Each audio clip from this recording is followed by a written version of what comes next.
¿Me escuchan?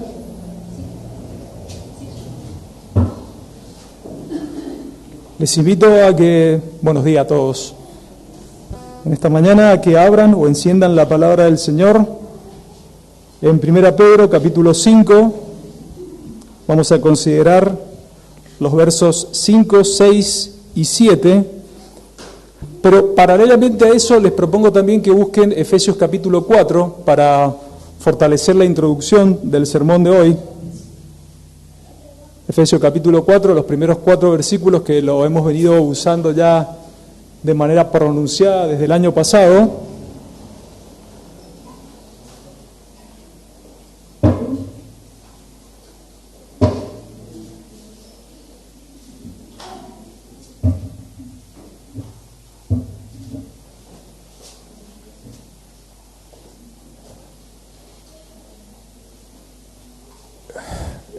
Entonces, 1 Pedro, capítulo 5, versos 5, 6 y 7 son los que vamos a analizar como la porción que nos tocaba para hoy, pero para la introducción, que va a ser muy jugosa, como siempre, probablemente más que el análisis de los 3 versículos, vamos a utilizar para una parte muy gráfica, muy ilustrativa, como ya van a ver enseguida, Efesios capítulo 4, capítulo 4, versos 1 al 4.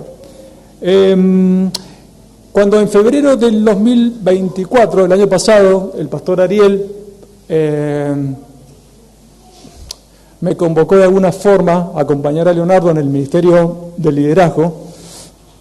Bueno, hablamos muchas cosas en ese momento y uno de mis objetivos, primero le agradecí por haberme incorporado al ministerio, que yo honestamente en ese momento no lo buscaba, me sentí honrado. Y entre muchas cosas que hablamos en esos días con Ariel, lo que yo le decía a él, que mi mayor deseo en el ministerio, sea de liderazgo, sea de la enseñanza, o lo que me tocara hacer dentro del cuerpo de Cristo local, era que cada uno de los creyentes, incluyéndome a mí desde luego, fueran creciendo en santidad. Que si eso no se producía a través de lo que yo podía aportar dentro del don que el Señor, o los dones que el Señor me había regalado, si eso no se iba produciendo, era un fracaso. Cada vez que yo veo a un hermano que va evolucionando, o que yo también, pero no voy a ser autorreferencial en esto, prefiero ser autorreferencial en lo malo y no en lo bueno, me alegro mucho. Así también cuando me pongo triste cuando veo algún retroceso. Ahora, ¿por qué hago esta? Porque ayer me fui yo realmente muy contento de este lugar, y no fue precisamente por todo lo que comí, porque si ustedes se fijan bien, las chicas, las damas que estuvieron, yo no probé bocado ayer. Había muchas cosas en la mesa, pero yo no comí nada por razones obvias de mi salud. ¿Pero por qué me fui contento? Porque si bien me invitaron a dar la clase, más que todo por un tema puntual, como es el dispensacionalismo, por razones obvias que ustedes ya saben, yo vengo de una rama del Evangelio donde hasta un momento determinado, creo que ya no, se denominaba dispensacional, entonces conozco bastante eso, aunque yo nunca me denominé así. Entonces, bueno, la Dayana no tuvo mejor idea que invitarme para poder exponer el dispensacionalismo. Pero ¿qué pasa?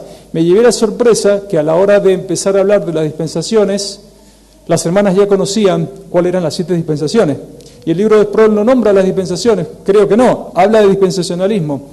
Y les pregunté, ¿cómo saben cuáles son las 7? Porque aparte me las nombraron a las 7 de corrido, porque hemos estado leyendo. O sea, aparte del material que estamos utilizando, en este caso el libro de Sproul, las hermanas están haciendo una investigación aparte. Otras hermanas tomaban apuntes, como seguramente van a hacer ahora, y lo hacen cada domingo, sea quien sea el que predique. Y una hermana en particular, que no la voy a nombrar porque no me gusta exponer a nadie, que en un momento, meses atrás, por ahí, en una reunión de ese tipo, por ahí no hablaba mucho, quizás, y ayer habló un montón, pero todo lo que decía era coherente. Porque esa hermana está estudiando, está leyendo la palabra del Señor. Y a mí me llenó de... Y se lo dije varias veces y se reía, ¿no? Entonces, recordando aquello que le decía al pastor Ariel, de que mi deseo es que los hermanos crezcan, y al ver que hay un crecimiento, y hay hermanas que están teniendo cierta autonomía para empezar a estudiar y a investigar, a mí me llena de gozo. O sea, parte de ese deseo se está cumpliendo. Desde luego que es progresivo, es algo de todos los días, y es algo que va evolucionando, pero ayer realmente me fui muy contento por la participación de todas, por haberme invitado. Hay muchas cosas que yo disfruto hacer en la vida. Yo sinceramente considero que de todos los predicadores que tiene el ministerio Corán Deo, tanto de Villa Mercedes, Saldán y Mendoza, yo considero que debo ser el peor, pero también les soy honesto, de todo lo que me toca hacer en la vida, esto es lo que yo más disfruto. Y compartir la palabra o tener un pensamiento o algo de lo que uno poquito o mucho ha ido aprendiendo a través del tiempo, yo realmente lo disfruto un montón. Pero yo ayer disfruté de ustedes, de las damas que estaban presentes, de ver cómo se están involucrando en la doctrina, y también aclaro siempre ese deseo de aprender debe ser con el fin de llegar a lo que venimos siempre diciendo, igualarnos cada día más al carácter del Señor Jesucristo. ¿Has podido en esta mañana disfrutar de la hermosura del Señor? ¿Has podido ver en esta mañana, empezamos temprano con la clase de membresía? ¿Has podido ver al Señor en ese momento? ¿Has podido ver al Señor en las oraciones cuando nos separamos a orar? Oramos en el nombre del Señor, vamos al Padre en el poder del Espíritu. ¿Has podido disfrutar de la hermosura de su santidad? ¿Has podido en la alabanza? A mí me emocionan muchísimo las alabanzas, las letras son bíblicas, la música llega al alma, puede llegar para cosas muy buenas y también para cosas muy malas. ¿Has visto a Cristo en esta mañana en la alabanza? ¿Ves a Cristo en cada domingo cuando de manera expositiva, hoy de manera circunstancial me toca a mí? ¿Has visto al Señor? Cuando te reúnes los viernes, los varones, los sábados, las damas, ¿ves al Señor allí? Porque nosotros podemos hacer todas esas cosas para Cristo, pero sin Cristo. Nosotros podemos hacer un montón de cosas para el Señor, de hecho podemos salir a predicar el Evangelio, lo cual es una tarea muy noble, es una obligación del cuerpo de la iglesia, es uno de los motivos por los cuales la iglesia todavía está aquí, pero podemos hacerlo sin el Señor, para el Señor, pero sin el Señor, por distintos motivos. Podemos hacerlo por egoísmo, por vanagloria, pero tal vez en esta mañana, muchos de los que estamos aquí, y me animaría a decir todos, por distintos motivos, podemos venir a la casa del Señor, deleitarnos de alguna forma entre los hermanos, podemos encontrar un deleite también en la clase de membresía, podemos disfrutarla, pero también puede ocurrir que ciertas ansiedades o preocupaciones que venimos trayendo, todos los que estamos acá, de distintas formas, de distintas medidas, no nos permitan ver la hermosura de su santidad. Y eso pasa. Yo sé muy bien, porque conozco casi todos los casos, y algunos los sospecho, que los que estamos aquí en esta mañana hemos cruzado esa puerta con una mochila en el alma llena de ansiedades, preocupaciones, algunas más grandes, más pequeñas, distintos afanes. Bueno, hay una frase que vamos a considerar en los 3 versículos de 1 Pedro 5, 6 y 7, que pretende mortificar toda preocupación. Y Dios quiera que en esta mañana ustedes y yo, porque yo también vengo con muchos afanes, con muchas preocupaciones, podamos irnos de este lugar con la mochila vacía, aliviada, con el alma tranquila, que podamos transcurrir la semana con una confianza certera. Esta mañana hablaba Leonardo acerca de la fe, en un momento hablamos de la fe en la casa de Leonardo, él no estaba porque se fue de viaje, nos prestó la casa, y yo recuerdo haber aprendido la doctrina de la fe como un triángulo equilátero, de 3 lados iguales y ángulos iguales, y en aquel momento decíamos conocimiento, confianza y obediencia. Si nosotros quitamos cualquiera de esos lados, ya no es fe. Conocemos mucho del Señor, queremos obedecer al Señor, pero muchas veces nos cuesta confiar en el Señor. Y había un corito que los cantaban, yo no lo voy a cantar, no voy a hacer el ridículo, ya hago el ridículo por sí solo, pero había un corito de muchos años, yo era joven, era muy chico, han pasado muchos años, que lo cantaban todas las denominaciones, no solamente los hermanos libres ni los bautistas congregacionales. Puedo confiar en el Señor, no me va a fallar. Aunque el sol llegara a oscurecer y no brille más, yo igual confío en el Señor, no me va a fallar. Dios quiera que en esta mañana cada uno de nosotros nos podamos ir de este lugar, más allá de las preocupaciones, más allá de ciertas incertidumbres, diciendo, yo confío en el Señor, no me va a fallar. Bueno, también ayer charlábamos con las damas, me retaron el otro día por decir chicas, por eso digo damas. Cuando se vaya la Ingrid a España, va a decir a Chile, voy a volver a decir chicas.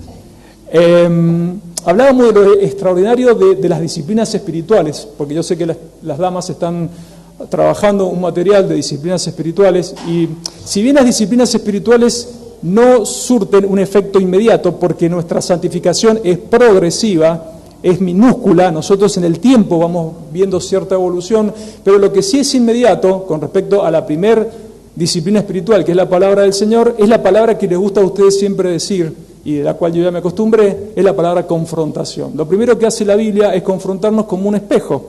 ¿Y la Biblia qué hace? Nos muestra y nos dice la palabra, mira, yo quiero esto de tu vida. De hecho, en la epístola de Santiago dice que es un espejo. Por ejemplo, ¿no? En función de Efesios 4, que es lo que vamos a ver enseguida, yo quiero que vos, que sos un hijo de Dios, seas humilde, manso, paciente y amable. Y te esfuerces también en el vínculo de la paz. Entonces uno lee eso en esa disciplina espiritual que es la palabra del Señor y se da cuenta con total honestidad que no tiene todo eso. O que tal vez lo tiene, que está, pero no está desarrollado. Entonces, no en desesperación, sino con inteligencia, ¿qué hace? Acude al segundo medio de gracia, a la segunda disciplina espiritual, que es la oración. Entonces va al Padre y le dice, mirá Padre, Santo, que estás en el cielo, tu palabra, vos a través de tu palabra me estás pidiendo que yo sea un creyente humilde, manso, tolerante, amable y que me esfuerce en el vínculo de la paz. Pero honestamente me cuesta. Señor, me cuesta. Tengo luchas tremendas, me cuesta muchísimo la tolerancia, me cuesta mucho la humildad, que es uno de los temas o el tema que vamos a considerar esta mañana. Muy difícil. Me cuesta ser amable, soy áspero. Entonces, en ese acto, no de desesperación, sino de inteligencia, vamos al Padre de manera bíblica y le decimos, tal vez imitando algunas palabras del apóstol Pablo, Señor, conforme a la riqueza de tu gloria, yo te pido que en el hombre interior me fortalezcas con el poder de tu Espíritu y en tu misericordia me des un corazón manso, humilde, tolerante, amable, que se esfuerce en el vínculo de la paz. Y el Señor, con el tiempo, a medida que vamos repitiendo, que se va generando un círculo virtuoso, no mecánico, sino con la ayuda del Espíritu, va respondiendo, junto a las otras disciplinas espirituales. Y así el creyente va cambiando. Y cuando va pasando el tiempo decimos, qué bárbaro, pues yo pensé que esto nunca lo iba a lograr. Yo pensé que esto era una verdadera utopía en mi vida. Y el Señor va cambiando. Bueno, mi deseo en esta mañana es que cada uno de nosotros vayamos haciendo, porque es una obligación, es un mandamiento, cuando la palabra nos dice trabajar en nuestra salvación, no es que la vayamos a perder, sino que en eso precioso que el Señor nos ha regalado, nuestra tarea, nuestra obligación es embellecerlo, es ir creciendo, y la forma es, de manera responsable, hacer uso de esas disciplinas espirituales. Así funciona. Voy a leer el pasaje de 1 Pedro, después vamos a la introducción. Voy a orar luego de leer el pasaje y después vamos a tener la introducción, donde sí vamos a usar Efesios capítulo 4. Dice así, 1 Pedro capítulo 5, versos 5, 6 y 7. Quiero que me observen en algunos momentos donde estoy leyendo, quiero que me miren la mano derecha, por favor. O sea, esta. Yo tengo manitos de nena, les pido disculpas, es lo que me tocó. Dice, igualmente jóvenes, estad sujetos a los ancianos y todos sumisos unos a otros, revestidos de humildad, porque Dios, y mírenme la mano, resiste, ¿se entiende? A los soberbios y da gracia a los humildes. Verso 6, humillado pues bajo, mírenme la mano, la poderosa mano de Dios para que Él os exalte, mírenme la mano, cuando fuere tiempo. Verso 7, echando toda vuestra ansiedad sobre Él, porque Él tiene cuidado de vosotros. Porque Él tiene cuidado de cada uno de nosotros, incluyéndome a mí en esta mañana. Oremos. Amado Padre, en esta mañana te damos gracias porque, como cada domingo, en tu misericordia nos permites abrir las puertas de este lugar, nos permites estudiar el curso de membresía, nos permites disfrutar de la presencia de los hermanos que nos visitan, nos permites orar, llegarnos de manera corporativa al trono de la gracia en los méritos de nuestro sumo sacerdote, profeta y rey. Nos permites alabarte, Señor, con canciones preciosas, bíblicas, Señor, y nos permite tener la libertad de tener un púlpito cristocéntrico, donde nos esforzamos, Señor, en buscar la sana doctrina. En esta mañana te rogamos, Señor, para estos corazones atribulados, llenos de ansiedad, que encontremos contención en tu palabra a través del Espíritu Santo, que encontremos respuestas y que nos podamos ir de este lugar mucho más tranquilos, mucho más aliviados, entendiendo de que vos en todo tiempo no te dormís una siesta, no descansás, tenés cuidado de cada uno de nosotros.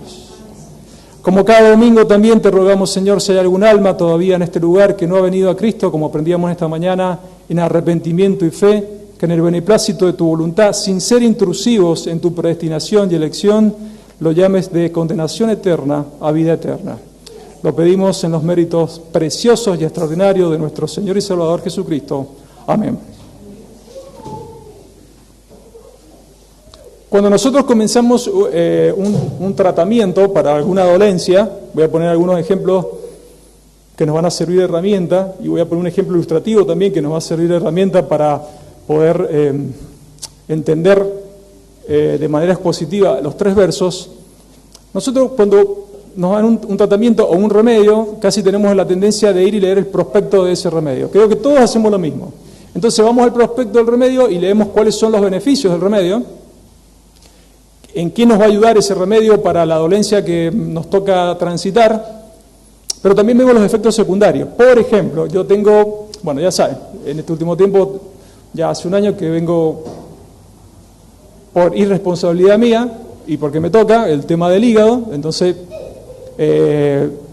uso ciertos medicamentos que me ayudan a atenuar esa dolencia, y hay uno en particular que me regaló una hermana hace un tiempo, que se llama, es un yuyo que se llama, es recontra conocido, es la carqueja, en forma de tintura madre, en gotas, y es muy bueno. ¿Por qué? Porque uno lo toma y siente que el hígado se va desinflamando rápidamente, pero tiene un efecto secundario, que genera un bajón muy importante de azúcar en ese momento. Entonces hay que ver en qué momento del día estratégicamente tomarlo, para que los efectos secundarios no sean incómodos. Lo que es incómodo también es que la hermana me prometió que cuando se me terminara el frasquito me iba a comprar el segundo, pero se me terminó hace más de 3 semanas y la hermanita no cumplió con... Ahora no vamos a decir quién es la hermanita porque hoy día no ha venido, y es obvio. Pero lo cierto es que ese yuyo es muy bueno. Después, hay otras cosas también que se pueden tomar, como el cardo mariano, que es muy bueno también y no tiene tantos efectos secundarios. Bueno, el Señor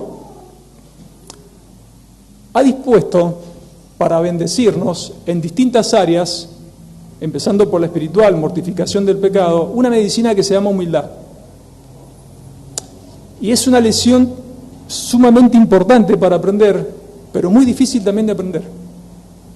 Porque nosotros ya por pecado imputado traemos orgullo, el padre de todos los pecados, y las consecuencias de todos los pecados viene ahí del orgullo. Y con esa medicina el Señor, que desea que nosotros seamos el objeto de su bendición, el Señor nos bendice mortificando pecados, como decíamos recién, ir creciendo, nos bendice también de manera material y de manera física. Ahora, del mismo modo que hay una medicina, en este caso la carqueja, también hay un tratamiento para el hígado graso. Y el tratamiento, además de tomar el remedio, que es la carqueja o cualquier otra cosa, consiste también en cuidarse con la comida. Yo puedo tomar mucha carqueja o tomar muchos remedios, pero si no me cuido con la comida, ese tratamiento es un tratamiento, trato y miento, o sea, no sirve. Entonces ayer, por ejemplo, le puse muchas ganas, y yo tenía muchas ganas de comer cosas que habían ahí, sobre todo unos sanguchitos que no sé quién los hizo, pero estoy seguro que estaban espectaculares, pero me sujeté al tratamiento. Pero parte del tratamiento también es hacer actividad física, por ejemplo, para ir quemando la grasa del hígado. Del mismo modo que hay una medicina para recibir las bendiciones del Señor, espirituales, físicas y materiales, hay un tratamiento. La medicina es la humildad, el tratamiento se llama humillación, que es lo que vamos a ver en esta mañana. Y yo, como en una especie de prospecto, quisiera compartir en esta mañana, no los busquen porque son muchos, algunos beneficios de ese tratamiento, que obviamente están en la Biblia. Por ejemplo, Proverbios 11 y 2, mire qué cosas, son todas cosas preciosas que están al alcance de cada uno de nosotros, aunque hayan pasajes que son del Antiguo Pacto, pero son vigentes para cada uno de los que estamos acá, de los hijos del Señor que estamos acá. Proverbios 11, 2 dice, cuando viene la soberbia, viene también la deshonra, mas con los humildes está la sabiduría. Uno de los beneficios de la humildad es la sabiduría. Después, Proverbios 22, 4, este es recontra conocido, y lo dejo a vuestro criterio. Riquezas, honra y vida son la remuneración, o sea, el pago de la humildad y del temor de Jehová. Promesas extraordinarias. Proverbio 29, 23. La soberbia del hombre le abate, pero al humilde de espíritu sustenta la honra. El Señor honra a los humildes. Pero no solamente los honra, la palabra honra no solamente tiene una connotación espiritual, sino que tiene una connotación monetaria. Este es recontra conocido, y si bien es del Antiguo Pacto, nosotros hoy somos el pueblo de Dios. Según la Crónica 7:14, yo creo que la mayoría lo conoce de memoria. Si se humillare mi pueblo, sobre el cual mi nombre es invocado, lloraren y buscaren mi rostro, y se convirtieren de sus malos caminos, entonces yo iré de los cielos y perdonaré sus pecados y sanaré su tierra. Promesa de restauración. El Señor sigue restaurando. Estamos en algún pecado y luego que venimos, bueno, si hay un arrepentimiento sincero, como lo enseñó esta mañana Leonardo, oramos, buscamos el rostro del Señor, el Señor va a restaurar.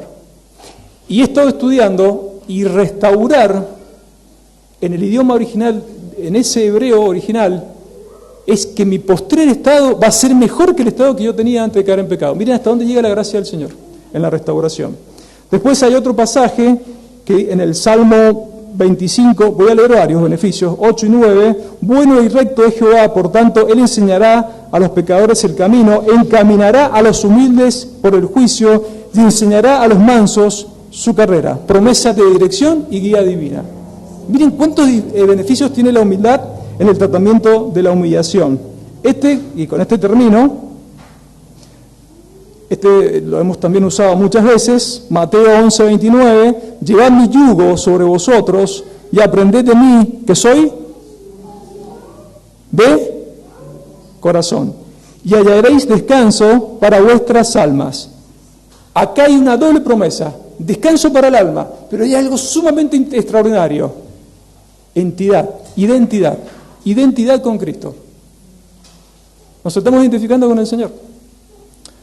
Entonces, en ese prospecto, o en este mini prospecto que yo he hecho de la medicina de la humildad y del tratamiento de la humillación, nosotros vemos que hay beneficios sumamente extraordinarios que están a nuestro alcance. El tema es que tenemos que ejercer la humildad y nos tenemos que humillar, y no es tan sencilla. Entonces, ahora sí yo les invito a que vayan a Efesios capítulo 4, y ahora viene la parte gráfica, que yo sé que les va a gustar. No se van a quedar quietas, vamos a tratar que se queden quietas.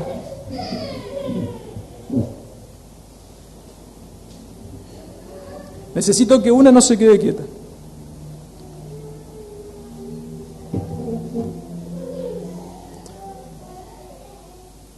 Bueno, hemos usado este pasaje un montón de veces.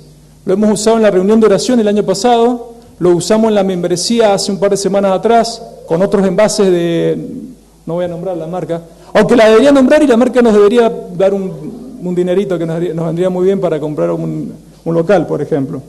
Dice, yo pues preso en el Señor, os ruego que andéis como es digno de la vocación con que fuisteis llamados, un llamamiento santo, una vocación santa. Y en el versículo 2 comienza, con toda humildad y mansedumbre, soportándoos, aguantándoos, con paciencia los unos a los otros en amor. Y dice solícitos, eso quiere decir hacer un esfuerzo en el Espíritu, en guardar la unidad del Espíritu en un vínculo. ¿Qué vínculo es? De la paz. Y en el verso 4 dice, un cuerpo, un espíritu, como fuisteis también llamados en una misma esperanza de vuestra vocación. Esa esperanza, bueno, ya sabemos que la herencia allá en el cielo. Acá tenemos, esto es gráfico, el Señor lo hacía, aunque no parezca ortodoxo, pero el Señor lo hacía. Acá tenemos 3 latas de algo, que en su momento lo comparamos con 3 creyentes. Estos 3 creyentes tienen distintos nombres. Bueno, la empresa tuvo no sé, la verdad que no entiendo cuál es la movida de marketing, la desconozco, y eso que lo vendo, ¿no? ¿Por qué vienen con nombre? Acá hay un creyente, por ejemplo, que se llama Cata. Supongo que será Catalina. El Federico me dijo otro nombre que no me acuerdo, pero debe ser Catalina. Después tenemos acá a Sol. No hay ninguna Soledad acá, ¿no? María Soledad, Sol, no. Porque tenía latitas con nombres de alguno de ustedes, entonces digo, para no exponer a nadie, tenía una que decía Fede, otra que decía Mica, que la colgué el otro día, otra que decía Ana, entonces digo, no voy a exponer a nadie. Y acá tenemos uno que se llama Juan, ¿verdad? Son 3 creyentes de una iglesia cualquiera, que puede ser esta. En realidad acá ninguna Cata, ningún Juan, pero bueno. Cada creyente en su interior, ¿qué trae? Una bebida. Pero haciendo una figura, podemos decir que esa bebida es el Espíritu Santo. Cada creyente es un templo. Cada uno de los que están acá, Cata, Juan y Sol, son creyentes portadores del Espíritu Santo. El Espíritu Santo en forma de un líquido negro con burbujas, ¿no? Pero cada uno de ellos, también en su interior, ¿qué tienen? Aparte del Espíritu, ¿qué hay? Algo que se opone, la carne. Y nosotros lo vamos a decir en forma de ¿qué? ¿Qué es lo más nocivo que trae esto? La verdad que ya está, me solucionaron todo el sermón. Entonces, tienen el Espíritu Santo en forma de un líquido negro y burbujeante, pero aparte también tienen carne en forma de algo muy nocivo, que al Ale le está haciendo mucho daño, que se llama azúcar. Y de las peores. Y trae mucha azúcar. De hecho, una de estas trae 1 día y medio de lo que uno tendría que consumir de azúcar normalmente. Y no nos tomamos una. Cuando tomamos más de una y más de esta cantidad. Entonces, ¿qué pasa? Cata, esta creyente que se llama Cata, tiene el Espíritu Santo, pero también tiene azúcar. Y lucha con un pecado que podemos decir es el pecado de la ira. Lucha muchísimo con ese pecado. Lucha un montón con ese pecado. ¿Y qué pasa? Tiene la excelente idea, como decía esta mañana el predicador, de justificar su pecado con el azúcar de los otros 2. Porque los otros 2 realmente también tienen pecados. Y le molesta muchísimo algunas cosas que voy a nombrar, tanto de Sol como de Juan, entonces ella justifica su ira con el pecado de los otros 2. Eso está mal. Porque cada creyente, lo peor que puede hacer cada creyente es justificar su carne o su no diligencia en mortificar la carne, justificándolo con el pecado del otro. Lo cual no quiere decir que no pueda hacer algo con el pecado del otro, y voy a explicar qué sí puede hacer. Lo mejor que puede hacer Cata es usar los medios de gracia, con mucha humildad, con mucha mansedumbre, tolerancia, e ir matando su pecado de ira. Su propio azúcar. Ahora, lo cierto es que también tiene el derecho y la obligación, por pertenecer a un mismo cuerpo, y voy a usar la palabra que le gusta a usted, de exhortar, mejor dicho, tanto a este como a este en sus pecados. Pero tiene que ser, como dice el texto que acabamos de leer, con humildad, con mansedumbre, con tolerancia, con amor, esforzándose en ¿qué? En el vínculo de la paz. Entonces, lo que tendría que hacer Cata es ir un día, agarrar a Sol, hablar con Sol, ¿no es cierto? Que puede ser Soledad, la verdad, sí, Soledad, o Sol, y decirle, mirá Sol, con amor, ¿no? Previamente haber orado y demás. Yo estaba orando por vos. Hay cosas de tu vida, más allá de mi pecado de ira, que no están bien, no le agradan al Señor y a mí me hacen daño, me molestan. Pero en primera instancia le molesta al Señor. Por ejemplo, Sol, me pone muy mal que digas muchas malas palabras. Algo que no tolero, me pone mal. Me pone mal que veas pornografía. Hay mujeres que ven pornografía, con amor. Después otro día Cata va a agarrar y va a tener una entrevista con Juan y también le va a decir con humildad, mansedumbre, tolerancia y amabilidad, mirá Juan, honestamente me molesta que le pegues mucho a tu mujer. De un pecado que me molesta, me saca. Y si bien yo lucho con la ira, yo quisiera en el Señor orar por vos y que ese pecado se vaya. El tema ¿cuál es? Que los 3 tienen azúcar. Y el tema ¿sabe qué? Que a estos 2 también le molesta el azúcar de este. Entonces, para que haya una sana convivencia en función de eso que acabamos de leer y lo que vamos a leer ahora, cada uno debiera preocuparse en ir eliminando su propio azúcar. Ahora van a decir, bueno, la semana que viene voy a traer una Coca cero, no sé si voy a hacer eso. Pero lo que hay que entender es que cada uno tiene que hacerse responsable de su propio azúcar y con amor ser un medio de gracia para que el otro hermano también pueda eliminar su propio azúcar. ¿Se entiende la idea? ¿Hasta dónde quiero ir? Ahora, voy a hacer también, y vamos a sacarla ya de escena, las voy a regalar. No está en la de Ana, pero lo voy a aclarar igual, después le cuento. Sí. Están pagadas. No las tomé prestadas ni las saqué. Estas las pagué. Voy a hacer una aclaración también, que debemos entender, y para eso debemos estar muy preparados, y es una de las cosas que también puntualicé ayer. Hermanos, mientras más latas, más azúcar. Nosotros queremos que la iglesia se llene de creyentes, de personas nuevas y demás. Mientras más latas vengan a este lugar, más azúcar va a haber. Tenemos que estar preparados para eso. Lo dije desde el momento cuando nos juntamos en la casa de Leo, que en su momento éramos poquitos, alguna vez llegamos a ser 6. Más personas, más pecado, más responsabilidad, más lata, más azúcar. Bueno, ojalá Coca-Cola Company se entere de esto y mande un cheque. También uno con el tiempo, ya voy terminando la introducción, todavía no empieza el sermón, con el tiempo puede ser que sea porque uno se pone grande, va perdiendo muchas cosas, aparte del pelo, en mi caso, va perdiendo la capacidad de asombro. Yo hace mucho tiempo que perdí la capacidad de asombro, por algunas situaciones que me tocaron vivir en mi vida personal, en mi familia, en el otro lugar donde yo venía, ya no me asombra nada. Si me dicen, por ejemplo, mirá, no sé, voy a ser exagerado, tal pastor de mucho renombre, como pasó hace unos meses atrás, cayó en pecado, ya no me asombra. Honestamente no me asombra. Que el hombre pueda llegar a la luna en milésima de segundo, si eso realmente pasa, tampoco me asombra. He perdido con el tiempo la capacidad de asombro, eso es bastante desagradable. Pero hay algo que todavía a mí, porque no lo tengo totalmente desarrollado, y lo digo con mucha vergüenza, me genera mucho asombro y me seduce muchísimo y me genera mucha admiración. Y no hay nada más asombroso, más precioso, más deleitable que una persona humilde. Yo veo una persona humilde, sea un hombre o una mujer, expresarse con humildad, vivir su vida con humildad, independientemente de su situación social, y me genera asombro. Y digo, qué bárbaro, existe gente así. Y el Señor quiere que yo sea así. Y yo todavía tengo mucha soberbia. Y me cuesta mucho. Ustedes saben que yo reconozco mis miserias delante de ustedes sin ningún problema. Soy transparente. Y yo quisiera ser así. Y, por ejemplo, Miqueas 6:8, no lo busquen, dice: oh hombre, Él te ha declarado lo que es bueno, y qué pide Jehová de ti, solamente hacer justicia, llamar misericordia y humillarte ante tu Dios. Hay otra versión que dice andar humildemente con tu Dios. Yo creo que la motivación en esta mañana para buscar la humildad con las disciplinas espirituales no es solamente todos esos beneficios que son extraordinarios que hemos visto en esta mañana, sino es el hecho de que el Señor quiere que seamos humildes. Es la voluntad del Señor para cada uno de nosotros. Es una lucha terrible, porque tenemos un enemigo fuerte dentro de nosotros, el pecado, y como siempre digo, el pecado raíz de todo ese es el orgullo, y hay que matarlo, hay que asesinarlo.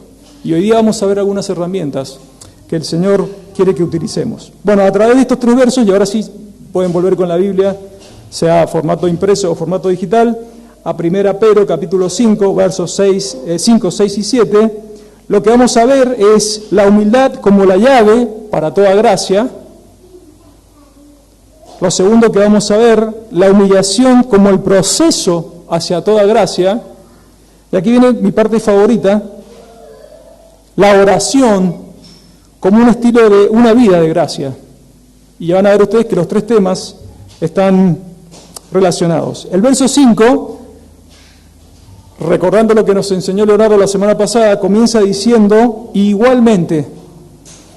Esa palabra igualmente es una, como casi siempre, cada domingo, el que va a ser, no sé bien de los 3 quién es el que va separando los sermones que nos tocan. Bueno, yo estoy contento porque a mí lo que me toca siempre me gusta, pero siempre hay una palabra que conecta lo anterior, o sea, no están separados de manera caprichosa, tiene un porqué. Y aquí la palabra igualmente la usa el texto para conectar lo que vimos el domingo pasado, es una conexión. Dice, igualmente, de la misma manera significa, con el mismo propósito. Así como los ancianos, que vimos la semana pasada, que eran los presbíteros, los obispos, los episcopos, los supervisores que nos enseñó el Leo, tenían que ejercer un ministerio. ¿Cuál era ese ministerio? Apacentar la grey de Dios. Apacentar la grey local de esas distintas iglesias, de estos hermanos que estaban en la diáspora. Y lo tenían que hacer con ciertas características, que yo las voy a enumerar con distintas palabras, pero esa característica la mostró Leonardo la semana pasada. Tenían que ejercer un ministerio que era apacentar la grey de Dios. Y las características eran con ternura, no por obligación, con gracia, no por dinero deshonesto o ganancia deshonesta, con diligencia, sin manipulación, con testimonio fiel, siendo un ejemplo, y el Leonardo usó una palabra no dictatorial, él usó la palabra autoritarismo. Si hay algo que el obispo, que el anciano, no debe ser, es un autoritario.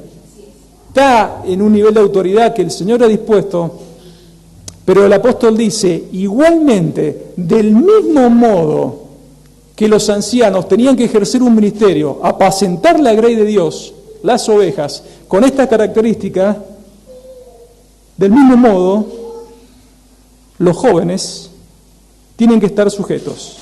Igualmente hay un encomio para los más jóvenes.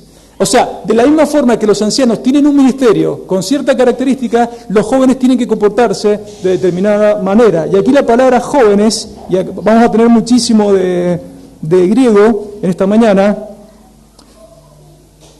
viene del griego de la raíz neos, que significa nuevo. Se desprende también de allí la palabra neófito, que usa Pablo en una de esas cartas, y puede ser interpretado como jóvenes, no solamente de edad, sino también jóvenes dentro de la congregación en cuanto a la fe. Puede estar hablando de personas jóvenes, como yo, casi 50 años, que todavía soy joven y me veo joven, pero puede estar hablando también de jóvenes en la fe, personas que hace poquito han conocido al Señor. Entonces, de la misma forma, repito, que los obispos, los pastores, los que están en eminencia, tienen que cumplir un ministerio con unas características puntuales que exhibe Pedro, los más jóvenes, los neos, tienen que sujetarse a esta gente. Y dice, ¿cómo tienen que estar? Dice que tienen que estar sujetos a los ancianos. Estad, la palabra, la expresión estad, sujetos, quiere decir de manera constante. Sujetos, yupotazo, significa mansos para obedecer. Esa sujeción tiene que ser constante. No es que un domingo, supongamos que yo sea joven, ¿no? Que supongamos que yo tenga, 18 años, que no lo tengo, ¿no? Ya pasaron 32 años. Y yo llevé poco tiempo de creyente y supongamos que, voy a poner un ejemplo, el Leonardo ya sea el pastor, o esté el Ariel acá con nosotros, ¿no? Lo vamos a usar al Ariel. En total no se va a enterar, y no le digan. Y yo venga a la iglesia todos los domingos, yo me tengo que sujetar a su ministerio, que lo va a ejercer con estas características, pero no un domingo sí y un domingo no.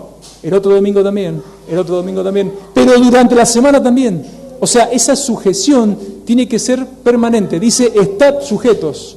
No es cuando a mí se me dé la gana y cuando a mí me convenga. Es todo el tiempo. Es todo el tiempo. Amén. Es todo el tiempo. Dice, estad sujetos a los ancianos. La palabra sujetos en griego es yupotazo, es de una raíz que significa, como dije recién, mansos para obedecer. Y es la misma palabra que encontramos en una de las virtudes del fruto del Espíritu, que lo voy a leer rápido, ustedes lo reconocen.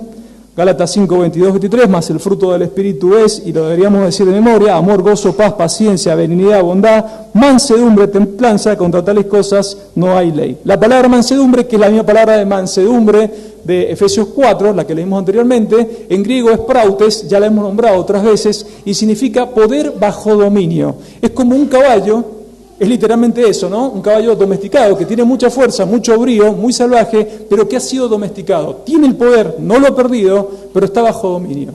No solamente bajo dominio de la fuerza, sino también bajo un dominio emocional.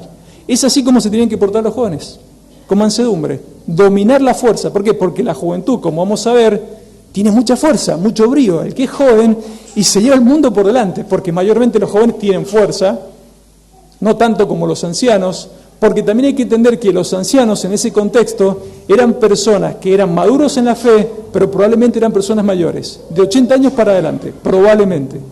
Entonces, comparado con los más jóvenes tenían mucha fuerza. Entonces tenía que haber una ejercitación de una mansedumbre, de esa fuerza bajo dominio. No solamente fuerza física, sino también fuerza emocional. Y luego dice el texto, bueno, dice con mansedumbre, ¿no? Lo que el joven debe evitar, porque uno ha sido joven también, yo he cometido muchos errores. Yo le voy a compartir uno de los errores que cometía, y no es que comparta una, como decía Leo esta mañana, experiencia personal, es una experiencia personal, pero en función de lo que dice el texto. Yo, hasta que falleció mi pastor, o sea, yo tenía 40 años, sí, 9 años pasaron ya, fue el mismo año que falleció mi madre, a ese señor le quemé la cabeza literalmente con la doctrina de la elección y la predestinación. ¿Por qué? Porque él lo interpretaba de otra manera. Yo no vengo de una iglesia calvinista. Y hasta 2 semanas antes de morirse, mi papá me pidió que lo fuéramos a visitar, porque entre ellos eran muy amigos. El hombre estaba ya, su corazón estaba destrozado, sus pulmones y riñones estaban destrozados. Nosotros lo fuimos a visitar porque sabíamos que dentro de poco partía. Y ese día le seguí quemando la cabeza con la doctrina de la elección y la predestinación. O sea, yo también he sido cuestionador, he sido muy egoísta, lo sigo siendo, pero estoy hablando de mi juventud, ¿no? Me encantaba discutir con él ese tema puntualmente, me encantaba, después de otras cosas no. Pero porque el tipo nunca me dio la respuesta que yo quería escuchar, porque yo ya había cruzado de vereda hace rato, yo ya me había convertido en un calvinista infiltrado ahí entre los hermanos libres. Pero había mucho brío y había mucho orgullo en mí.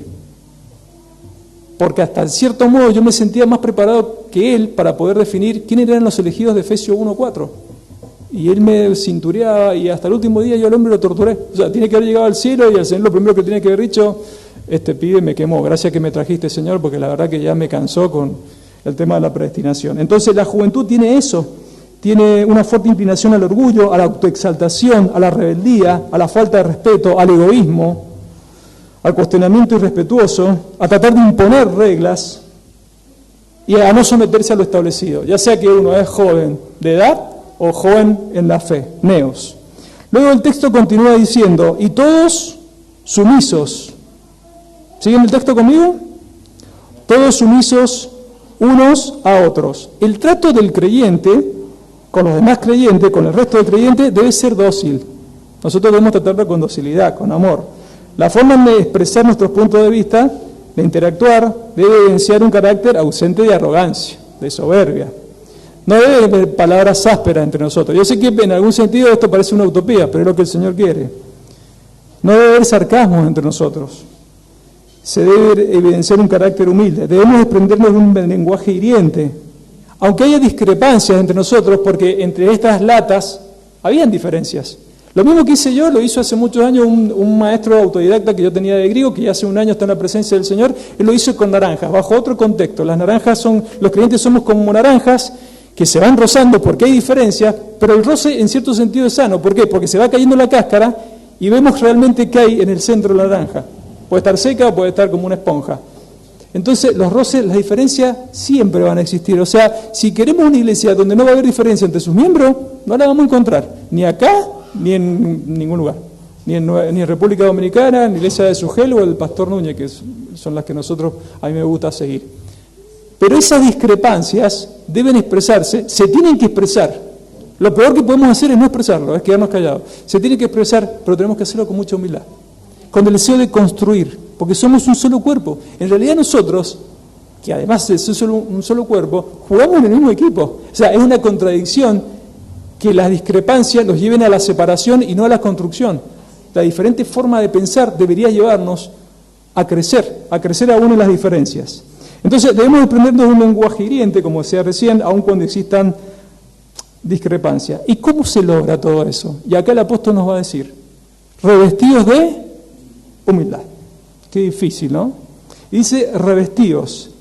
Y esa expresión revestidos es como colocarse un delantal, como hacen la mayoría de las personas que trabajan, por ejemplo, en una carnicería, o por ejemplo el otro día la Dayana me invitó a comer, comí sano ahí, y yo vi que en un momento se puso un delantal. Ya mucho no se estila hacer eso, pero bueno, mi mamá usaba un delantal. Hay zapateros que también usan un delantal, por ejemplo, los carniceros y demás. Entonces es revestirse de un delantal, pero no para cualquier cosa, sino para servir. Es una actitud de servicio. Y mire qué ejemplo que le voy a poner el ejemplo supremo. Evangelio de Juan, después lo buscan, después me preguntan todos los versículos subyacentes.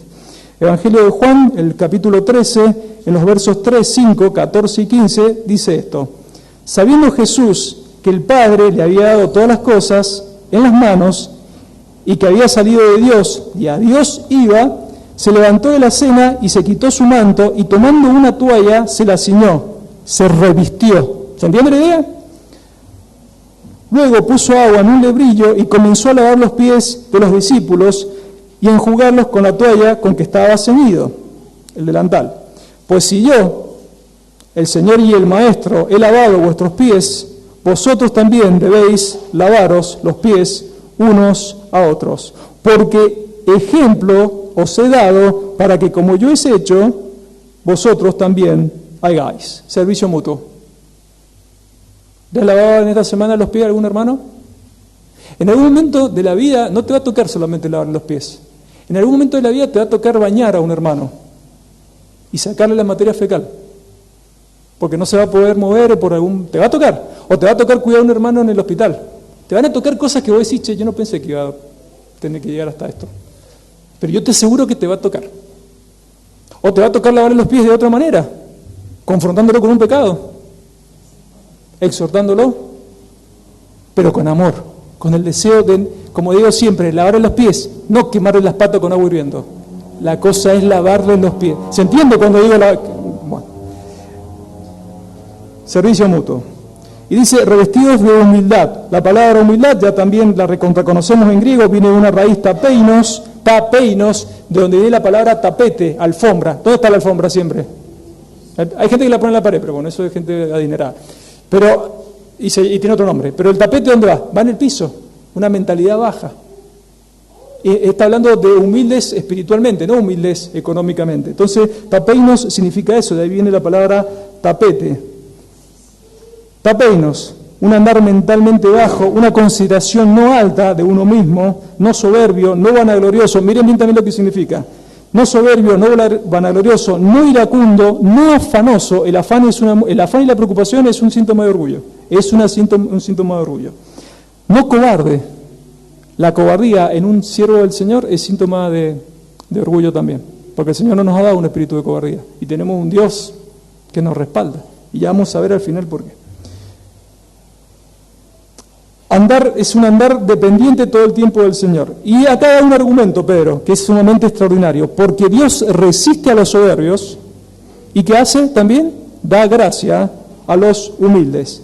Resiste, esa parte donde dice, porque Dios resiste a los soberbios y da gracia a los humildes, es un préstamo que toma Pedro del Antiguo Pacto, de Proverbios 3:34, que dice, ciertamente Él escarnecerá a los escarnecedores y a los humildes le dará gracia, y a los humildes dará gracia. Dice, porque Dios resiste. La palabra resiste es antitazomai y significa ponerse en contra, por eso yo le ponía la manito así al principio, ¿no? Ponerse en contra, estar del lado contrario. El Señor se pone en contra. El Señor está acá, pero cuando la persona se pone soberbia, se pone acá. Es para graficarlo, ¿no? Y la misma palabra la encontramos, el prefijo anti, lo encontramos en Gálatas 5:17, porque dice, cuando dice Pablo, a los Gálatas, porque el deseo de la carne es en contra del Espíritu, y el Espíritu es en contra de la carne, y estos se oponen entre sí para que no hagáis lo que quisieren. Ahí la palabra oponen es ese antitazomai, es oponerse. O sea, del mismo modo que la carne y el espíritu dentro nuestro se oponen diametralmente, hay una oposición, el Señor también se opone a los soberbios. El Señor se declara enemigo, adversario de los soberbios. Es terrible, ¿eh? Si lo ponemos a pensar, cada vez que nosotros caemos en el orgullo, en la soberbia, más allá de que no perdemos la salvación, pero nos estamos oponiendo al Señor, nos estamos convirtiendo en adversarios del Señor y de su voluntad. Dios se considera adversario, opositor, está en contra de los soberbios. La palabra griega para soberbios es juperéfanos, miren lo que significa, ¿no? Y acá nos vamos a sentir identificados más de uno. Uno que se pone por encima de otros. Uno que cree que es más que otros. Uno que cree que es más importante que otros, que tiene más conocimiento que otros, o que tiene más derecho que otros. Muchas veces todos caemos en eso. Señor, yo honestamente merezco más que aquel otro porque yo sé más. o porque yo vengo de una familia mejor, o porque el apellido, el tema de los apellidos lo he sufrido un montón en otros lugares. Las dinastías y demás, y todas esas cuestiones que no tienen nada que ver con la palabra del Señor. Entonces, esa es la palabra soberbia. Alguien que se cree de manera injustificable ser más que otro, y que en realidad no lo es. Eso es soberbia, de acuerdo a este pasaje. Y el apóstol aquí efectúa un contraste de mucha importancia, porque dice, y da gracia a los humildes. Como vimos recién, humildes son esas personas que tienen un concepto claro de sí mismo, que tienen una mentalidad baja, que piensan de sí con cordura, por más que el Señor le haya regalado un montón de cosas, ya sea dones espirituales, dones materiales o físicos, pero ellos se mantienen bajos, tienen los piecitos en la tierra, la cabecita en el cielo, pero los piecitos en la tierra. Y eso es lo que tenemos que lograr todos nosotros, empezando por mí. Y da gracia a los humildes. Allí la palabra gracia, ya sabemos, viene de caris. En este contexto es alguien que recibe el favor del Señor porque su actitud le ha agradado al Señor. A los humildes, a los tapeinos. Entonces, aquí el Señor pone ese contraste. Del mismo modo que el Señor se resiste a los soberbios, se resiste, es adversario de aquel que piensa de sí más de lo que realmente es, que se cree más de lo que es, del mismo modo que se resiste, también da gracia a los humildes. Y la gracia del Señor es extraordinaria, es multiforme, como dice la palabra, más allá de que ese contexto sea de los dones espirituales. Del mismo modo que el Señor se opone al soberbio, da gracia extraordinaria a los humildes. Y acá voy a poner otro ejemplo bíblico, reconocido, una parábola. Lucas 18, 10 al 14, dice, 2 hombres subieron al templo a orar. Uno que era fariseo y el otro era publicano. ¿Qué pasaba con un publicano? Lo voy a explicar rápidamente. Cuando un judío empezaba a trabajar como cobrador de impuestos, claro, el tipo trabajaba para el Imperio Romano, se convertía en enemigo de los judíos, o sea, de los de su propia nación. El tema es que cuando él quería dejar de trabajar para el Imperio Romano, no podía ya después volver a trabajar para el Imperio Romano. Entonces, no conseguía trabajo ni con Roma ni con los de su nación, porque los de su nación lo consideraban un desertor, un traidor. Entonces, no era fácil. Entonces, 2 hombres, esto es una parábola, ¿no? Una historia ficticia formada por elementos reales.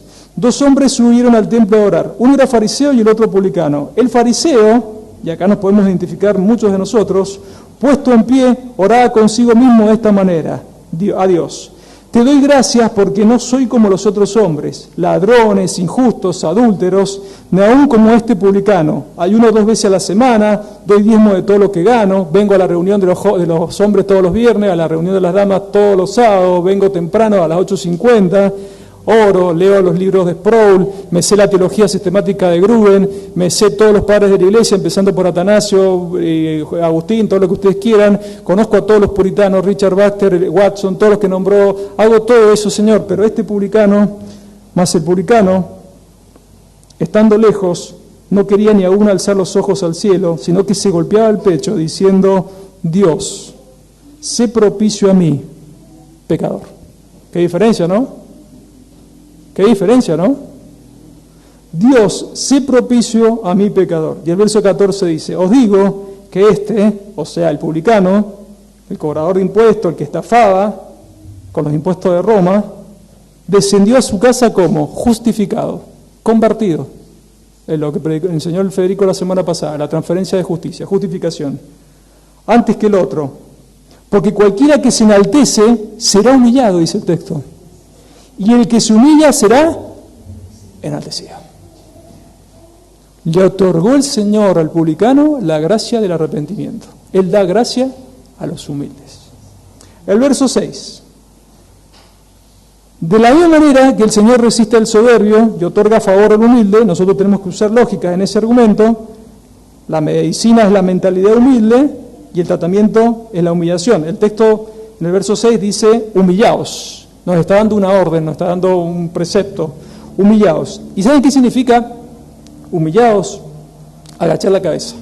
Pero cuando el Señor muchas veces en el Antiguo Pacto le dice al pueblo: ustedes son un pueblo de dura cerviz.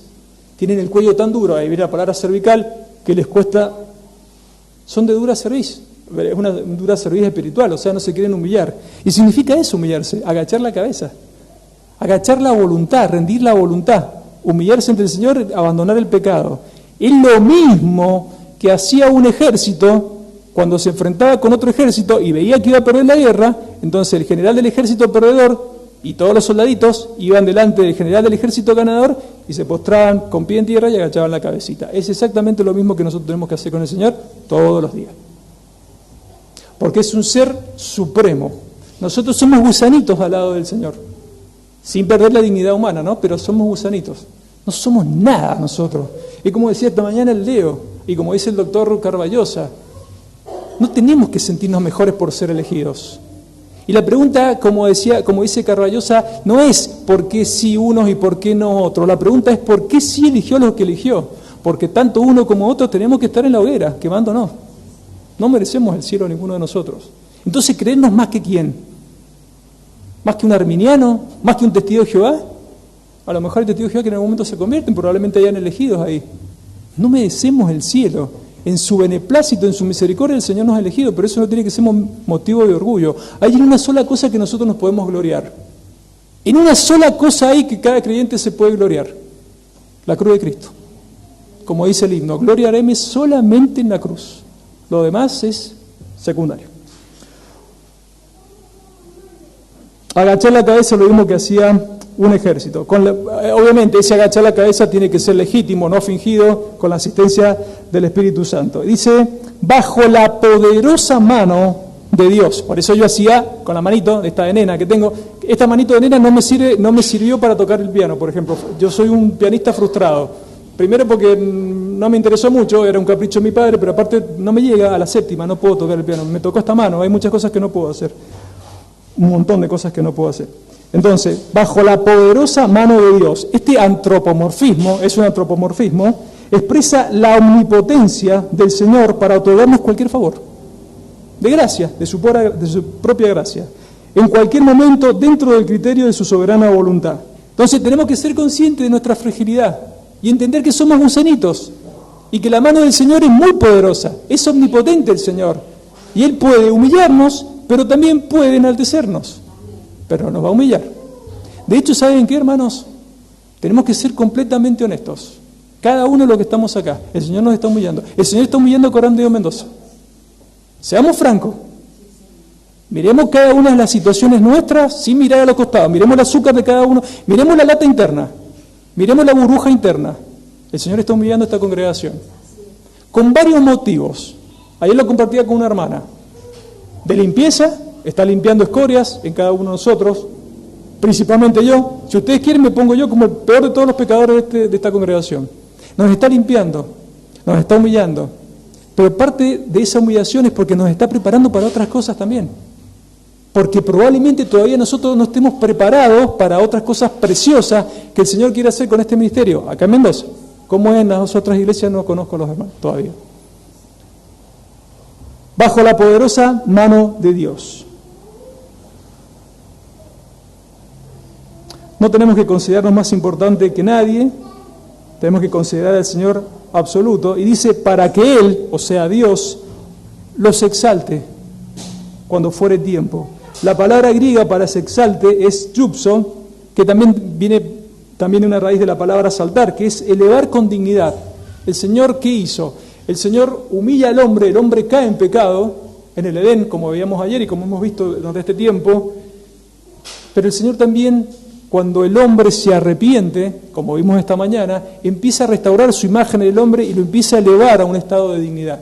El Señor ama al hombre, odia el pecado, odia también al pecador, lo desprecia, pero en ese grupo de elegidos ha decidido empezar a restaurar lo más importante de su creación, como veíamos ayer con las damas, que es el hombre, y lo eleva a un estado de dignidad. Es la persona de Cristo. En Cristo, no en lo que el hombre es en sí, porque como hemos venido aprendiendo, tenemos una naturaleza completamente corrompida. Esa dignidad puede ser una restauración en cualquier orden de la vida, recibir alguna bendición por la cual venimos orando, y dice el texto, cuando fuere, ¿qué dice? Él nos va a exaltar cuando fuere tiempo. Cuando fuere tiempo es una expresión, ¿qué parte de la ciencia le genera a ustedes cuando fuere tiempo? ¿Hay que esperar tiempo para qué? ¿En qué? Bueno, se lo voy a decir directamente, porque no es una clase, es un sermón. Cuando fuere tiempo, la idea, ¿sabe qué? Es una idea de la agricultura, de no ir y cortar, sacar la fruta antes de tiempo. Es cuando esté madura. Si yo la saco algo antes de tiempo, va a estar fea, no va a servir, la persona que la consuma probablemente se enferme. Entonces dice, cuando fuere tiempo, es una expresión que tiene que ver con el aspecto agrícola. El Señor dice, bueno, este hijo mío todavía no madura en cierto aspecto, en cierta área de la vida. Entonces lo voy a tener todavía un poco más humillado, tiene que crecer. Este hijo mío todavía no madura. Ha madurado en otros aspectos, pero en otros todavía no. Entonces va retrasando la bendición que estamos esperando. Va retrasando esa exaltación, eso que nosotros estamos orando. Y cada uno de nosotros estamos experimentando eso. Seamos honestos. El Señor nos está humillando porque aún no estamos maduros como la fruta. Todavía el Señor, no, todavía no lo voy a arrancar para que disfrute. A este hijo mío todavía le falta. A través del uso de las disciplinas espirituales nosotros vamos madurando. Ahora, ¿en qué consiste esa humillación? Como decía 2 Crónicas 7:14, ese tratamiento de humillación es reconocer el pecado, es abandonar el pecado, es buscar la madurez a través de las disciplinas espirituales. Y si ustedes se fijan, en ese proceso de humillación hay dos momentos. El primer momento es de la humillación, cuando el Señor nos hace pasar por ese proceso. Pero después está el segundo momento, Él nos exalta. Después que la humillación, que ese tratamiento haya surtido efecto, viene la exaltación. Son dos momentos extraordinarios. Son procesos difíciles, muchas veces dolorosos, porque el Señor usa la herramienta que Él desea. El Señor utiliza el medio de humillación que Él quiere, que Él cree conveniente para cada uno de nosotros. Ahora el texto dice, cuando fuere tiempo. ¿El tiempo de quién? El tiempo de Dios. No es el tiempo que se me ocurre a mí. Pero también hay una realidad. Con nuestra falta de humillación y con nuestra falta de madurez, nosotros podemos demorar el tiempo del Señor. De hecho, muchas veces lo hacemos. Hay bendiciones que se van atrasando en tu vida y en mi vida porque somos caprichosos y no maduramos. Entonces el Señor dice, no, todavía no. Y decimos muchas veces, pero ¿por qué se van repitiendo situaciones en mi vida? ¿Por qué siempre el Señor va repitiendo esta situación? Porque en esa área de tu vida todavía no estás madurando. Y la va a repetir las veces que sea necesario. Está comprobado. Hay argumentos en la Biblia. No estuvo 25 días o 25 años Moisés en la tierra de Madián. Estuvo 40. Y durante esos 40 años el tipo se tuvo que sacar Egipto de la cabeza. Para después estar 40 años con Israel en el desierto. Hubo un proceso. Ya nombramos otros casos también, como el de José y demás. El tiempo de Dios. Mientras más profundo, no hay ningún arquitecto acá, o alguien que estudia arquitectura, pero todos lo sabemos, pero sí hay personas implicadas en la construcción, mientras más profundo es el cimiento, más alto que es el edificio. Entonces, si el Señor en tu vida y en mi vida quiere hacer cosas extraordinarias, no es que Dios tenga un plan maravilloso para tu vida, sí tiene un plan maravilloso y dentro de ese plan está incluido el sufrimiento y la humillación. Pero mientras más sincera y más profunda es la humillación, con la medicina de la humildad, el favor de Dios va a ser mayor también. El Señor te va a usar mejor. Te vas a poder identificar mejor con Cristo. La gente en la calle realmente va a ver un cristiano. Porque si el maestro se humilló, ¿qué nos queda a nosotros? Lo mismo, exactamente lo mismo. Cuando fuere tiempo, el tiempo de Dios, mientras más profundo son los cimientos, más alto el edificio. Es necesario humillarse para madurar, para crecer. Ese es el planteo que Pedro le hacía a los más jóvenes de esas congregaciones. Sin embargo, ¿qué pasa con nosotros? Bueno, en nuestra carne albergamos, como decíamos, orgullo. El Señor desea que seamos objeto de su favor, pero en la dureza de nuestro servicio, de nuestro cuello, cuando la humillación no es voluntaria, el Señor nos humilla y en el mejor de los casos surte el efecto que debiera surtir si la humillación hubiese sido voluntaria. Y después que todo eso pasa, el Señor dice, bueno, este hijo mío ha madurado y ahora le voy a responder o lo voy a poner en la posición que yo deseo que esté.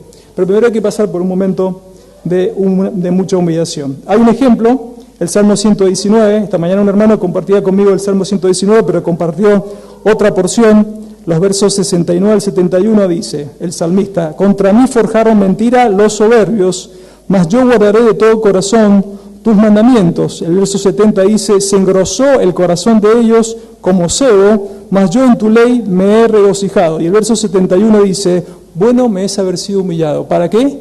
Aprenda tus estatutos. Probablemente el Señor al salmista lo humilló con la soberbia de sus adversarios. Pero eso redundó en un beneficio. ¿Cuál? Aprender los estatutos del Señor. Ahí hubo una disciplina instructiva y correctiva. El Señor lo humilló, pero después lo exaltó. ¿Cuál fue la exaltación?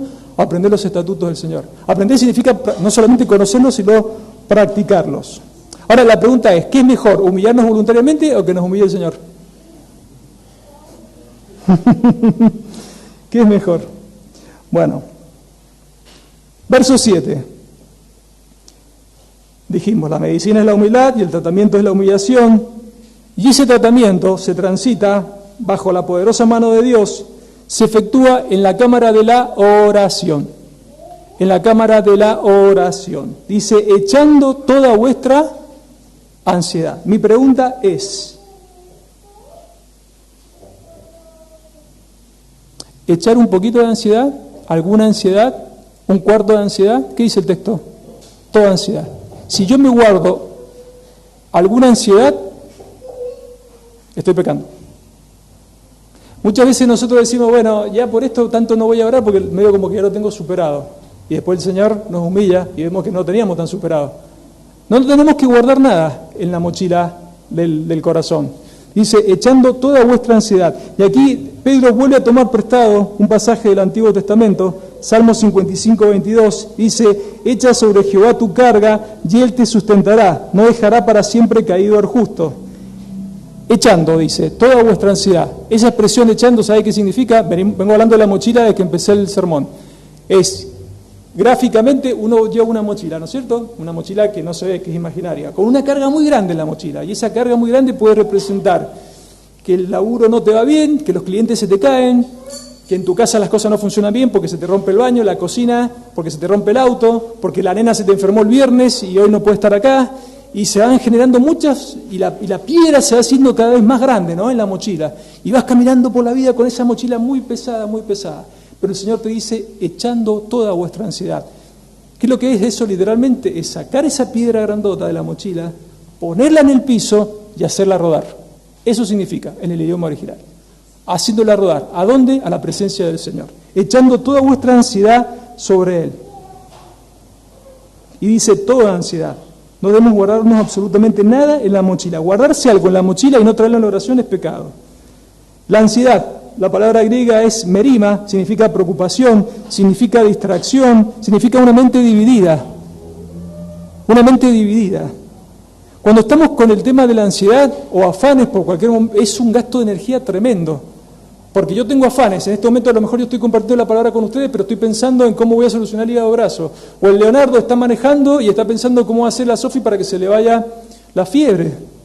O el Federico está trabajando en la casa con el tema del videojuego que tiene que supervisar, pero a la vez está pensando cómo va a hacer para terminar su casa. O sea, es una mente dividida, ¿me entendés? No te podés concentrar 100% en lo que estás haciendo. Es un gasto de energía tremendo. Y el Señor no quiere que vivamos así. Y va a presentar ahora un argumento el Señor. La voluntad de Dios para nuestras vidas no es un estado de ansiedad. La ansiedad es enemiga de la fe, del gozo, es aliada de la duda es pecado. Estuvimos hablando de la fe esta mañana. Es amiga también la ansiedad de la angustia y de la depresión. Cuando la ansiedad no se suprime, no se mata de alguna forma y puede desencadenar de muchas maneras. Depresión, angustia. San Mateo, este pasaje ultra conocido, se lo saben ustedes de memoria, es más, lo deberíamos recitar de memoria. Mateo 6, 25 al 33 dice, por tanto os digo, no os afanéis por vuestra vida, qué habéis de comer o qué habéis de beber, ni por vuestro cuerpo, qué habéis de vestir. ¿No es la vida, ya que hay una pregunta retórica que hace el Señor en el Sermón de la Montaña, ¿no es la vida más que el alimento y el cuerpo más que el vestido? Mirad las aves del cielo, que no siembran ni ciegan, ni recogen en graneros, y vuestro Padre Celestial las alimenta. ¿No valéis vosotros mucho más que ellos? Y sí. ¿Y quién de vosotros podrá, por mucho que se afanen, añadir a su estatura un codo? Bueno, acá no hay muchos petizos, pero por más que petizo que te haya tocado hacer en la vida, si te preocupas, no vas a crecer más de lo que un codo, 45 centímetros. O sea, por más que te preocupes, ¿sos petizo? Sos petizo. 45 centímetros, ni 10 centímetros, aunque podés implementar algún otro método, pero no vas a crecer. Y por el vestido, ¿por qué os afanáis? Considerad los lirios del campo, cómo crecen, no trabajan porque están plantados. Laburar hay que laburar, No trabajan ni hilan. Pero os digo que ni aun Salomón, con toda su gloria, se vistió así como uno de ellos. Verso 30, y si la hierba del campo, que hoy está y mañana no está porque se usa para cocinar, le echan en el horno, y mañana se echan en el horno, Dios la viste así, ¿no hará mucho más a vosotros, hombres de poca fe? No os afanéis, pues, diciendo, ¿qué comeremos o qué beberemos o qué vestiremos?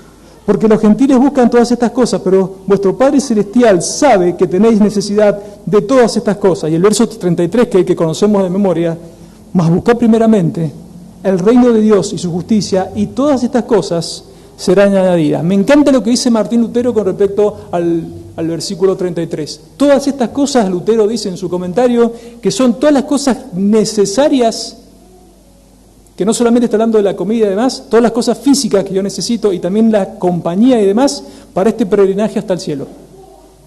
Para este peregrinar que yo tengo, pues esta vida es momentánea, antes de llegar al cielo, yo necesito cosas. Necesito un auto para trabajar en el ministerio, necesito cosas, necesito personas. Entonces, todas esas cosas, según Lutero, me encanta ese comentario, significa eso. Y en relación a la oración, hay otro pasaje ultra conocido, Filipenses 4:6, por nada estéis afanosos. Pero por nada. Así como toda vuestra ansiedad, como no debe quedar nada en la mochila, cuando vamos a la oración no tenemos que guardarnos nada, ni aún aquello que creamos, pero yo ya superé esto. No, hay que, delante del Señor todo, con detalle, nombre y apellido, como la confesión de pecados que decía esta mañana el Leonardo, bueno, nuestras ansiedades deben ser igual. Por nada estéis afanosos, sino sean conocidas vuestras peticiones delante de Dios en toda oración y ruego con acción de gracia. Hermanos, el creyente debe ser agradecido. La gratitud debe ser un estilo de vida. Sea cual sea la situación que nos esté tocando vivir, el Señor sabe. Me quedé sin trabajo, me diagnosticaron una enfermedad, partió un ser querido a la eternidad. El Señor sabe todo, es soberano, no se le escapa nada. Gracias, Señor. Me está costando, no sé, no entiendo hoy, pero tu palabra dice que todo lo que yo vivo, en ese menjunje, ayuda para mi bien. ¿Y el mayor bien cuál es? El carácter de Cristo en cada uno de nosotros. Si estudiamos la cadena de Romanos 8, 29 y 30, es eso. Por nada estéis afanosos. Ahora, ¿cuál es el argumento extraordinario que pone Pedro? Y acá el argumento que yo hablaba al principio, el cual debiera matar toda ansiedad. Esto, si nosotros vivimos pensando en este argumento, vamos a lograr matar la ansiedad. Y vamos a decir, qué bárbaro, a mí me preocupan todas estas cosas, pero Pedro dice, porque Él tiene cuidado de vosotros. Esa es la frase. Y ese Dios que tiene cuidado de cada uno de sus hijos, no duerme. No se duerme una siesta, no se toma vacaciones, no se va a Cancún, no se va. Cuidado, la palabra cuidado viene del griego melo y significa interés por algo que se considera muy importante. Es decir, Dios no cuida de sus hijos por el mero hecho de ser hijos, por obligación. Los cuida porque los considera importantes, porque está interesado en cada uno de sus hijos. Sea cual sea la situación que te toque vivir en esta mañana o en estos días, el Señor está interesado en vos. Y sos de extrema importancia para Él. Dios cuida de sus hijos, está interesado. ¿Es importante cada cristiano para el Padre? ¿Sí? Romanos 8, 31, 32. ¿Qué pues diremos a esto? Si Dios es por nosotros, ¿quién contra nosotros? El que no escatimó, o sea, el que no perdonó ni a su propio Hijo, sino que lo entregó por todos nosotros, ¿cómo no nos dará también con Él todas las cosas? Y la Biblia textual, de la cual yo estoy enamorado, es el amor de mi vida. Hoy día ustedes me tendrían que haber felicitado por algo, pero no importa, lo voy a dejar pasar. Hoy es 25 de mayo. Pero el otro amor de mi vida se ha convertido en la Biblia textual. La Biblia textual dice, dará gratuitamente también con Él todas las cosas. O sea que somos tan importantes para el Señor, para Dios, que además de habernos dado a su Hijo para la salvación eterna del alma, para este peregrinaje, Él promete darnos todas las cosas necesarias. Pero la Biblia textual, que es preciosa, dice gratuitamente. No tenés que hacer nada, es de pura gracia. de pura gracia. Y cuando fuere el tiempo, otra vez, Él responderá a sus oraciones. Y ya para terminar, nunca te permitas pensar que el Señor se ha olvidado de vos. Sea lo que estés viviendo, sea la noticia que te ha tocado, tu vida y mi vida transcurren en las manos del Señor. Y ese antropomorfismo muestra el poder del Señor, muestra el amor del Señor, muestra también la soberanía del Señor. Muchas veces nosotros decimos, sí, mi vida transcurre en la mano del Señor, pero me da la sensación que me está dejando caer, o que va entre el filito de los dedos. Nuestra vida transcurre en las manos del Señor y Él no nos va a soltar. Aunque ande en valle de sombra de muerte, no temeré mal alguno, porque tú estarás conmigo. Tu vara y tu callado me infundirán aliento. Hermanos, si es sombra de muerte, es sombra, no es muerte verdadera. ¿Qué quiero decir con esto? Que la muerte, la segunda muerte, no va a afectar a los escogidos de Dios.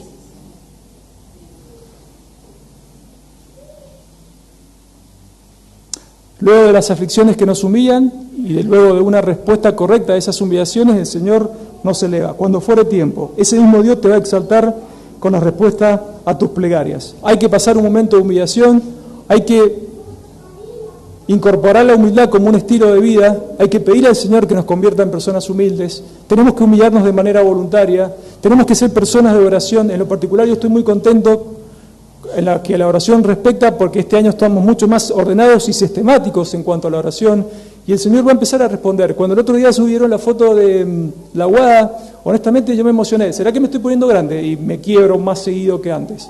Pero seamos honestos, la situación que tenía la chica hace un tiempo atrás era...